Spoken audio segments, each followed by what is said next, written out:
L'Hebdo CoPro, une émission présentée par Isabelle Dahan, fondatrice de monimmeuble.com, en partenariat avec Agence Étoile, la passion et le savoir-faire au service de vos projets immobiliers. Un grand bonjour à vous tous qui nous suivez pour en savoir plus sur l'actualité de la copropriété. Eh bien, vous n'allez pas être déçus, car le 28 juin a été publié au journal officiel un décret qui porte sur différentes mesures relatives au fonctionnement des copropriétés et applicables au 29 juin.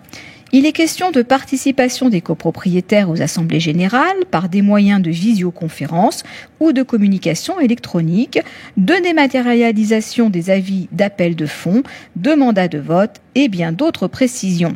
Regardons cela ensemble, mais ne m'en voulez pas si je n'ai pas le temps de tout passer en revue dans cette chronique. Un premier volet du décret porte sur la convocation des assemblées générales. L'article 9 du décret du 17 mars 1967 est complété. Il indique que le syndic doit à présent signaler par voie d'affichage aux copropriétaires la date de la prochaine assemblée générale et la possibilité qui leur est offerte de solliciter l'inscription d'une ou plusieurs questions à l'ordre du jour.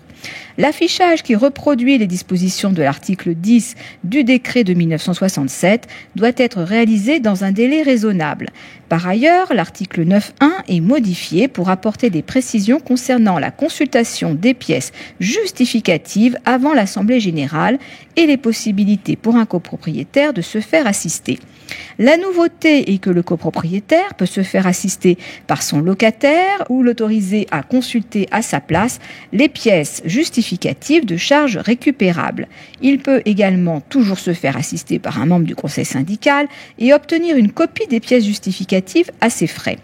Autre sujet abordé, la participation aux assemblées générales par visioconférence. Depuis la loi Elan, les copropriétaires peuvent participer à l'AG par présence physique, par visioconférence ou par tout autre moyen de communication électronique permettant leur identification. Le décret du 27 juin précise que la solution sera choisie sur la base de devis élaborés à cet effet à l'initiative du syndic ou du conseil syndical et que c'est bien le syndicat des copropriétaires qui en supportera les coûts. Par ailleurs, pour garantir la participation effective des copropriétaires, ces supports doivent au moins transmettre leur voix et permettre la retransmission continue et simultanée des délibérations. De même, le copropriétaire qui souhaite participer à l'AG à distance doit en informer le syndic au moins 3 jours avant sa tenue.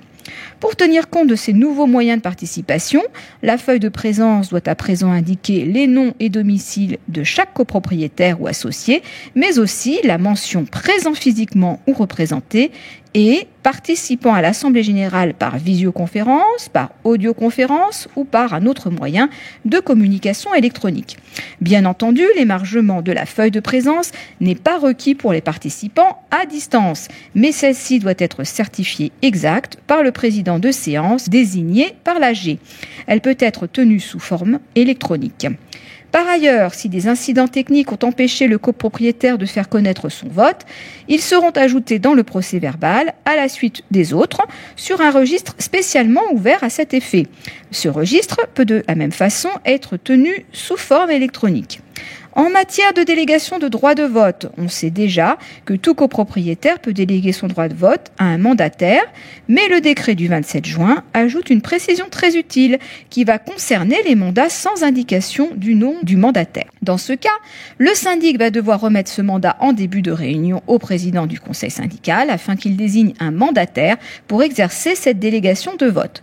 En l'absence du président du conseil syndical ou à défaut de conseil syndical, le syndic les remettra au président de séance désigné par l'AG.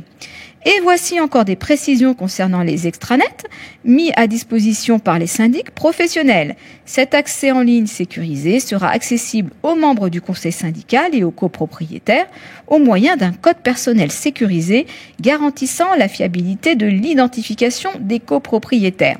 Les documents mis à disposition par le syndic dans cet espace sont téléchargeables et imprimables. L'ensemble des documents présents dans cet espace, dont la liste minimale a été précisée très récemment par décret, devra être actualisé au minimum une fois par an par le syndic dans les 3 mois précédant l'AG annuel. De même, les notifications annexées à la convocation de l'AG peuvent être mises à la disposition des copropriétaires dans leur espace sécurisé. Toutefois, la convocation doit préciser expressément que ces documents sont accessibles en ligne et la durée de leur mise à disposition.